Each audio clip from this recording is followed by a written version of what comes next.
인도의 성자라고 불리는 썬다심이라는 사람이 있습니다. 책도 나와서 아마 읽어보신 분이 있을지도 모르겠습니다.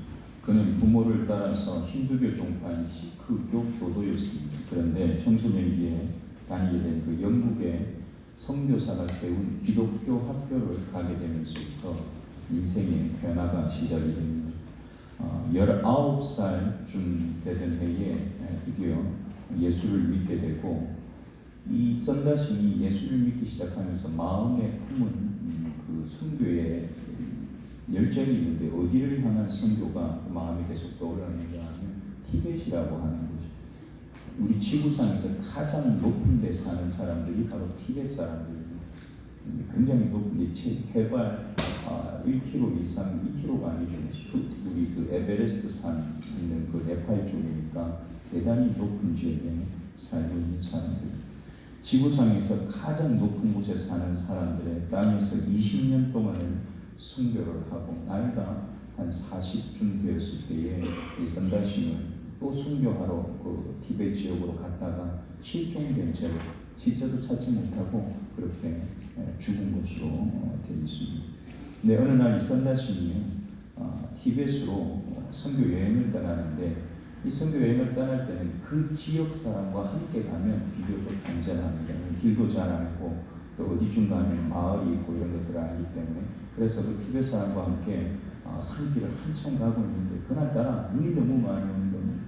눈이 너무 많이 와서 겨우겨우 그 눈길을 뚫고 가고 있는데, 저기 앞을 보니까 꼭 이렇게 무덤처럼 분봉이 이렇게 씌워진 게 보이는 거예요.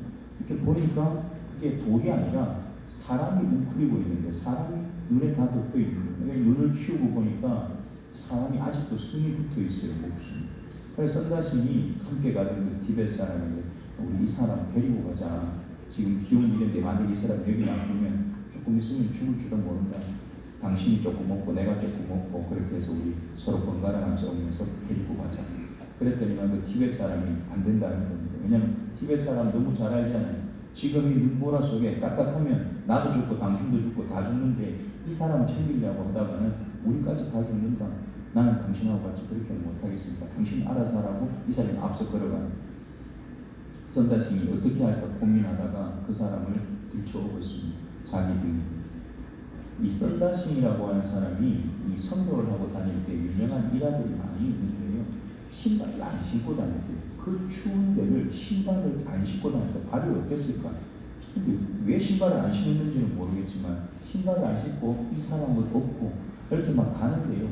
그 차가운 기온 속에, 눈보라 속에 썬다심은 머리에서부터 이 발가락 끝에까지가 땀으로 흠뻑 젖어서 겨우겨우 그 길을 앉았다 일어났다 하며 눈보라를 헤치고 간 겁니다.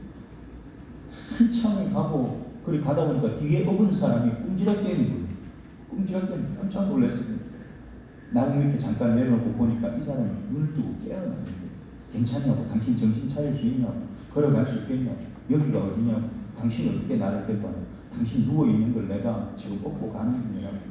이 사람이 고맙다고. 둘이서 잠깐 얘기하고 났더니 이 사람이 기력을 회복했어요.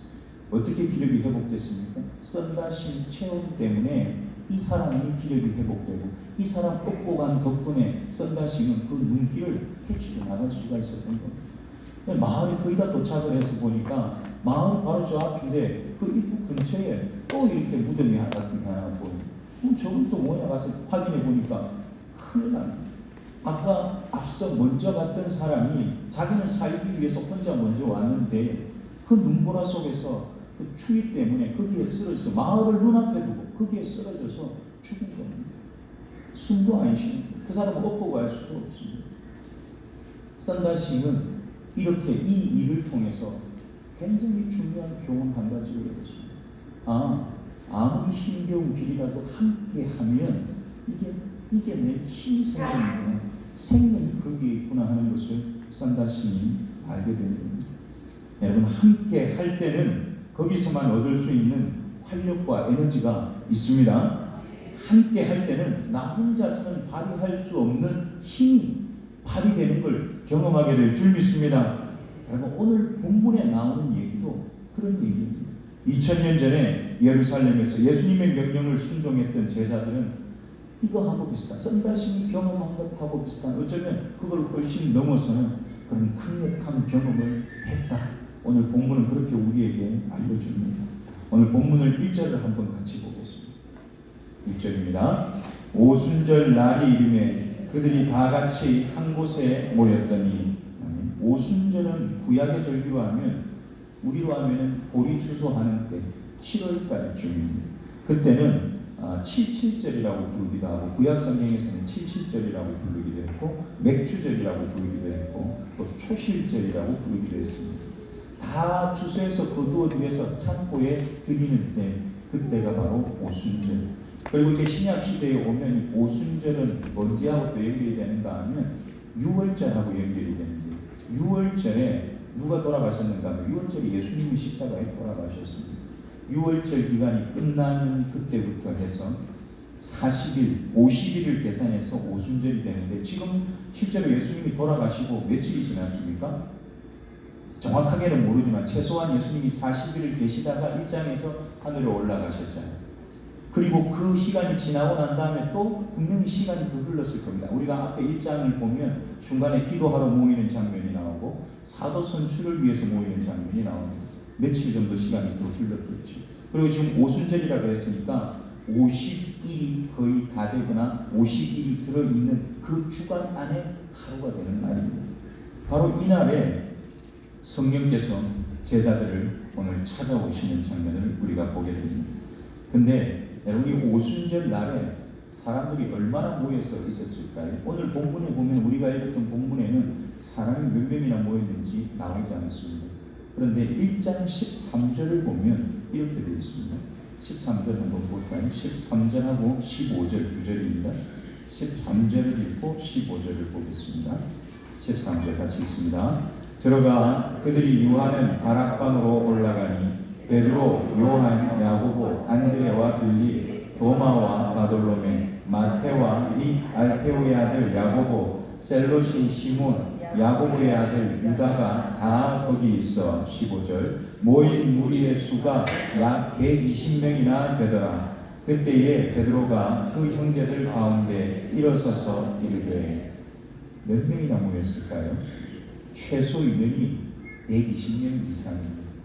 12제자들 분명 한 명은 목매달아 죽었기 때문에 새롭게 뽑아서 마띠아라고 하는 사람까지 포함해서 120명 이상 되는 성도들이 함께 모인 자리가 오늘 사도행전 2장 1절의 자리입니다. 여러분, 이 뭐하러 모였을까요? 뭐하러 모였을까요? 우리가 앞에 1장 뒷부분을 보면 제가 금방 말씀드린 것처럼 기도하는 모임이 한번 나옵니다. 기도하는데 그냥 기도만 하는 게 아니라 기도하러 모여서 문제를 해결합니다. 어떤 문제를 해결하는가 하면, 우리 제자들 중에 한 명이 벌이 났으니까 그 한 명을 새로 뽑는 일을 해야 됩니다. 그 일을 기도하고 난 다음에 뽑는 일을 하게 됩니다. 여러분, 기도하러 모이고 그 기도한 자리에서 우리가 갖고 있는 문제를 해결하기 위해서 서로 머리를 맞대고 일하고, 우리가 모인 이 자리가 그런 자리를 축복합니다. 우리가 원래를 할 때가 있죠. 소그룹으로 흩어져서 원래를 하는데, 여러분 그 자리도 마찬가지입니다. 함께 기도하고, 우리가 이번 달에는, 우리가 지난 달에는, 그리고 다음 달에는 어떤 일을 했고 할 것인가 하는 것들을 의논할 때에 그 문제의 해결이 여러분 모인 자리에 있게 될 줄 믿습니다.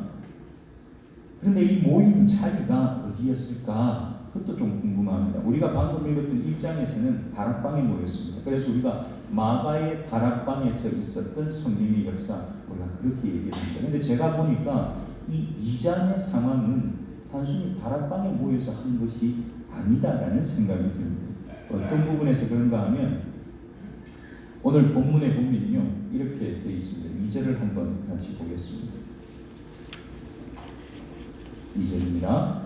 호련히 하늘로부터 급하고 강한 바람 같은 소리가 있어 그들이 앉은 온 집에 가득하며, 그렇게 얘기합니다. 여러분, 그들이 앉은 온 집에 가득했다. 그래서 이 집이라고 했기 때문에 마가 다락방이다, 그렇게 얘기를 하는데, 나중에 우리가 뒷부분 읽지 않은 본문을 보면 이 120명의 제자들이 성령의 임재를 경험하고 방언을 할 때에 그 방언을 다른 사람들이 듣습니까? 듣지 않습니까? 잘 모르세요? 5절에 보면 이렇게 써 있습니다.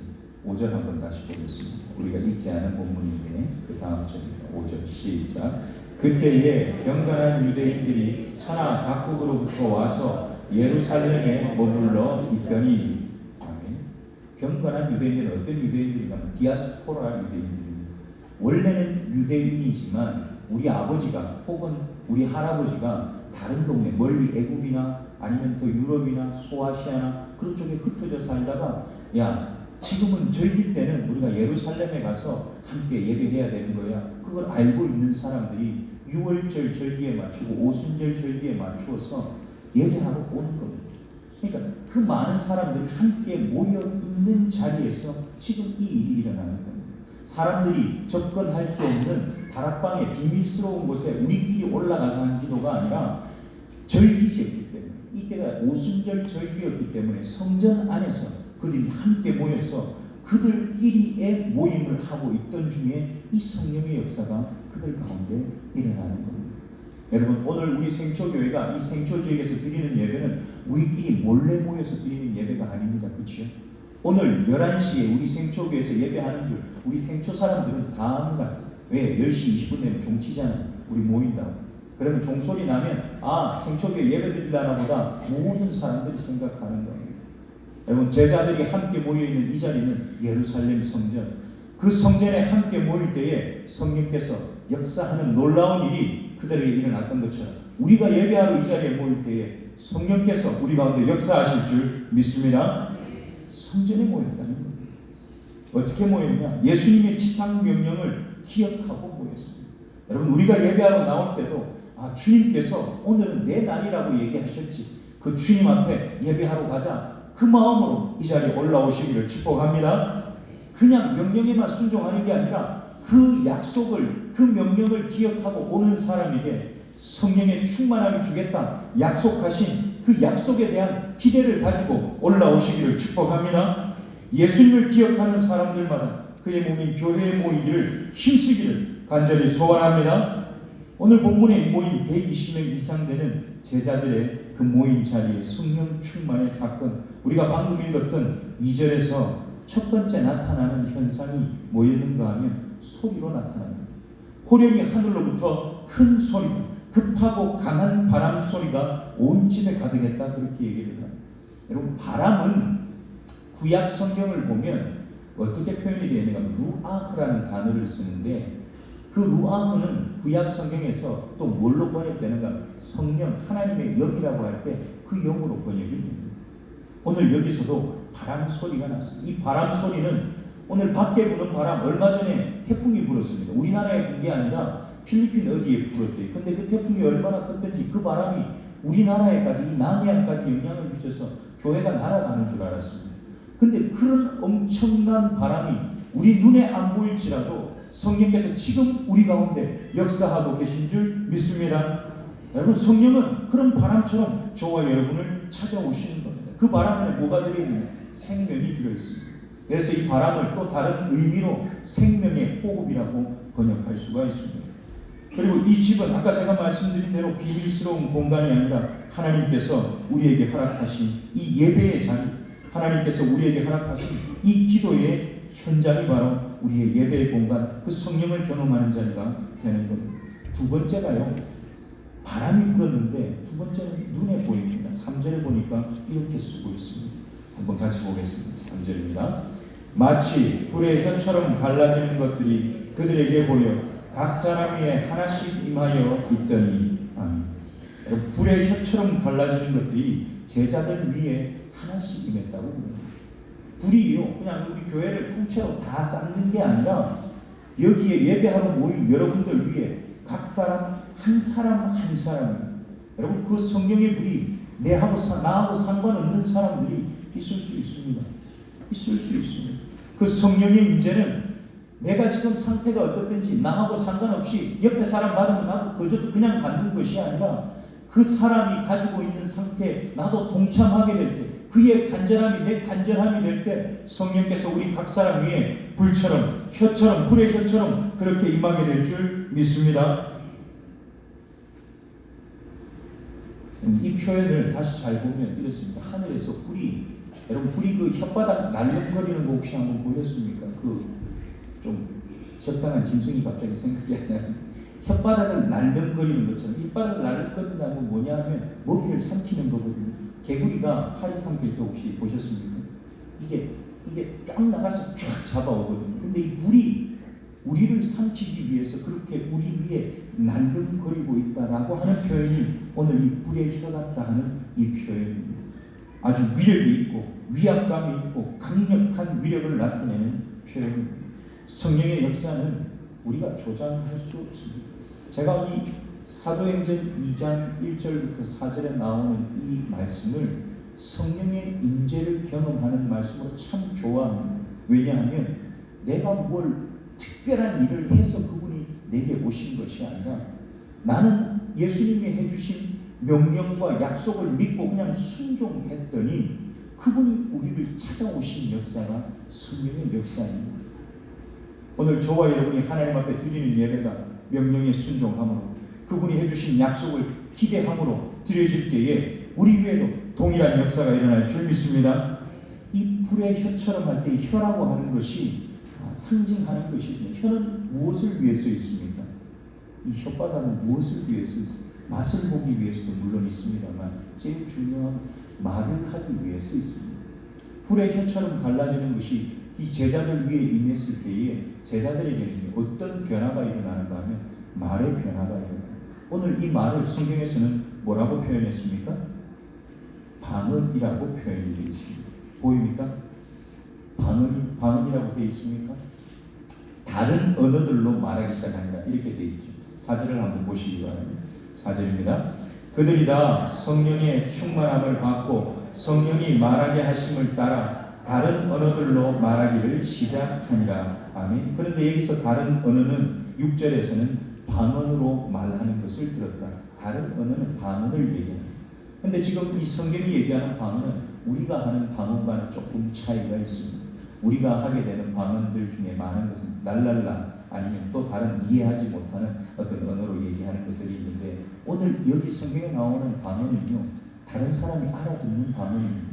내가 방언하니까 미국 사람이 저 목사님이 지금 영어로 기도를 하시네? 알아듣는 겁니다. 제가 방언 기도를 하는데 아프리카 사람이 제 기도를 듣고 저 사람은 우리 부족 말을 어떻게 알지? 내가 하는 말이 그에게 자기 부족에 하는 말로 들리는 말로 하는 방언이 오늘 이 성경에 나오는 방언입니다. 왜 이런 일이 일어났을까? 제가 그 일을 조금 이따가 얘기를 다시 한번 드리기로 하고 오늘 이 불이라고 하는 것이 이미 세례 요한을 통해서 한번 예언되었던 일이라는 겁니다. 어디에 보면 나오는가 하면 누가복음 3장 16절에 보면 이렇게 쓴 장면이 나옵니다. 제가 읽겠습니다. 나는 물로 너희에게 세례를 베풀거니와 나보다 능력이 많으신 이가 오시나니 나는 그의 신발끈을 풀기도 감당하지 못하겠노라. 그는 성령과 불로 너희에게 세례를 베푸실 것이요. 아멘. 성령과 불로 세례를 베푸실 것이라는데 예수님은 지금 이 땅에 계시진 않지만 예수님이 약속하신 대로 불로 그 성령께서 불을 통해서 제자들에게 온 장면이 바로 오늘 장면입니다. 여러분 증인은 입으로 증언을 해야 되는 존재입니다. 지난주에 우리는 증인이 되기 위해서 성령의 임재와 권능을 경험해야 한다고 말씀드렸습니다. 오늘 제자들은 그것을 위해서 경험하는 것이 아니라 명령에 순종해서 성전에 모였더니 하나님께서 그 역할을 할 수 있는 자격을 성령을 통해서 강권적으로 그들에게 허락해 주시고 계십니다. 여러분 제자들은 각 지역의 방언으로 복음을 전하는 사명을 오늘 갖고 있는 것입니다. 불의 혀처럼 갈라지는 것이 우리 위에 머무는 것은 그 혀가 우리의 혀를 통해서 또 다른 말을 하게 하시는 거예요. 저는 저와 여러분이 예배 드리고 난 다음에 예배 드림 자리를 떠나서 여러분의 삶의 자리로 돌아가면 여러분의 입에서 여러분에게 말씀하게 하시는 성령의 방언, 복음이 여러분 입을 통해서 전달되어 주시기를 축복합니다. 4절에 보니까 이렇게 쓰고 있습니다. 우리가 방금 4절을 읽었죠. 그 4절에 보니까 이렇게 썼습니다. 성령이 충만하면 충만하신 성령의 인도를 따라 우리가 말하게 된다. 그렇게 얘기를 합니다. 오늘 제자들의 방언은 성령의 말하게 하심을 따라서 시작이 되었습니다. 지금부터 2000년 전에 예루살렘 교회는 복음 전도를 유다와 사마리아와 소아시아와 유럽과 아프리카와 이집트 지역으로 전해야 할 책임과 사명을 받은 사람들이었습니다. 어떻게 하면 좋겠습니까?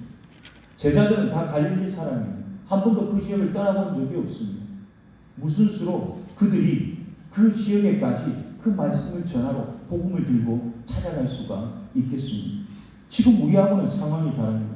우리 같으면 아프리카 선교사 지원합니다. 그러면 그 사람을 우리 총회에서 파송도 하고 아프리카 가면요 언어 훈련을 받을 수 있는 기간도 주고 그 언어 훈련이 끝나고 나면 복음 전하는 일을 시작합니다. 이 시대는 그런 것 자체도 없었습니다. 우리는 가려면 비행기 타면 몇 시간이면 가지. 그런데 이 시대는 비행기 타고 몇 시간 만에 갈 수도 없습니다. 왜 이 말씀을 드리는가? 지금 우리와 다른 상황 속에 있는 이 제자들에게 성령께서는 당장 복음을 전해야 되는 아주 급박한 사명을 감당할 수 있는 능력을 허락하시는 겁니다. 그건 저와 여러분에게도 마찬가지입니다. 우리에게 성령이 임하면 우리는 우리말로 우리는 그 복음을 전하게 됩니다. 어디 말일까요? 생초 말입니다. 생초 스타일. 저는 생초 스타일로 하기가 아직 힘이 들지만 여러분들은 다 생초 사람들이죠.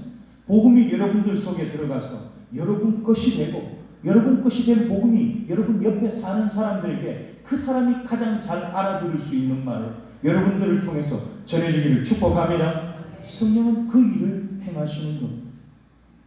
그러나 다시 말씀드립니다. 지금부터 2000년 전에는 실제로 이 제자들이 그 방언의 능력을 경험을 하는 겁니다. 저는 그래서 여러분들에게 이렇게 말씀드리고 싶습니다. 여러분 기도하고 성령이 우리 안에 충만해질 때에 기도할 때 내 언어가 아닌 내가 전혀 알지 못하는 언어로 기도하는 경험들을 저는 여러분들이 해보시기를 축복합니다. 여러분 해보지도 않은 걸 가지고 그걸 멸시하거나 그것에 대해서 나쁘게 말하거나 그것에 대해서 험담하는 건 아주 잘못된 신앙의 자세입니다. 성경은 우리가 경험하지 않은 일에 대해서 그것에 대해서 말하지 말라고 하는 베드로도 그런 말들을 했습니다. 아는 만큼만 말해요. 모르는 것은 그 모르는 것에 대해서 하나님이 어떻게 일하시는지 자세히 살피고 성경이 뭐라고 했는지를 잘 본 다음에 하나님이 하시는 일을 하나님이 하시는 일로 인정하게 되기를 축복합니다. 성령의 충만함은 우리들 각자가 복음을 전해야 하는 사람들이 가장 잘 이해할 수 있는 적절한 단어와 표현 방식으로 말하게 하는 겁니다. 다시 말씀드리지만 근원적으로는 방언하는 기도가 실제로 경험되고 저와 여러분도 그 자리를 경험하기를 축복합니다. 그 경험은 우리에게 새로운 용기를 줍니다. 이게 뭐야? 하나님께서 하시면 나도 할 수 있잖아. 여러분 그 용기가 있고 그 경험이 있으면 실제로 우리 입을 통해서도 복음을 전하는 일이 훨씬 효율적으로 저와 여러분을 통해서 전해지게 될 줄 믿습니다. 사랑하는 성초교회 성도 여러분, 성령의 충만함을 사모하시기를 간절히 소원합니다. 성령이 충만하면 성령의 말하게 하심을 따라 말하고 성령의 일하심을 따라서 일하게 됩니다. 그 현상 중에 하나가 방언입니다. 그보다 더 중요한 것은 그 방언이 무엇으로 연결되었는지를 잘 보셔야 됩니다. 우리가 읽지는 않았지만 그 다음에 베드로가 뭘 하는지 아십니까? 방언의 은사를 받고 성령의 능력을 경험한 베드로가 설교를 시작합니다. 여러분 베드로가 설교할 때에 다른 제자들은 뭐 했을 것 같습니까? 베드로의 설교를 귀로 듣고 그들의 입을 통해서는 옆에 있는 다른 나라에서 온 사람에게 그 복음을 그에게 아마 동시 통역을 했을 겁니다. 지금 저 말은 이런 말 기가 막힌 일입니다. 성경 뒷부분으로 가면 그 설교를 들은 사람들이 무슨 일이 일어났다. 마음에 찔림이 일어났다. 분명히 오늘 성경에서는 예루살렘 사람들만 그 자리에 있은 것이 아니라 전 세계 방방곡곡에 흩어져 있던 사람들이 그곳에 모였다고 했습니다. 그런데 그 사람들이 그 설교를 듣고 마음에 찔림을 얻었다. 무슨 일이냐? 하나님이 주신 방언의 역사가 그 복음이 복음으로 선포되어지는 일을 행하셨다라는 얘기입니다.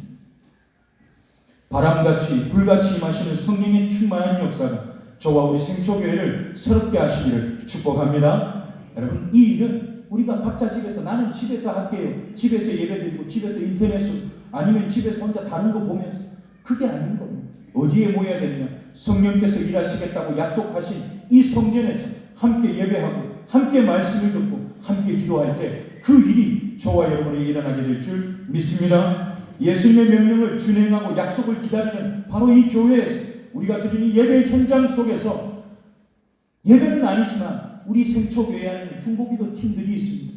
중보기도 팀들이 각자 정한 시간에 함께 모여서 기도하는 그 자리에 우리 생초교회는 사역의 자리가 많이 있지만 특별히 주방 사역이 참 중요합니다. 저 주방에서 힘들고 아픈 몸을 이끌고 함께 모여서 일하는 그 자리에 여러분 차량을 운전하기 위해서 아침 일찍 나와서 혼자 차 운전하고 온 생초를 돌아다니는 그 사람들 새벽마다 장로님들 차를 운전해서 새벽기도 올 분들을 모시고 오는 그 차량 운전하는 그 자리 우리 생초교회는 교사들이 너무 많이 애를 씁니다.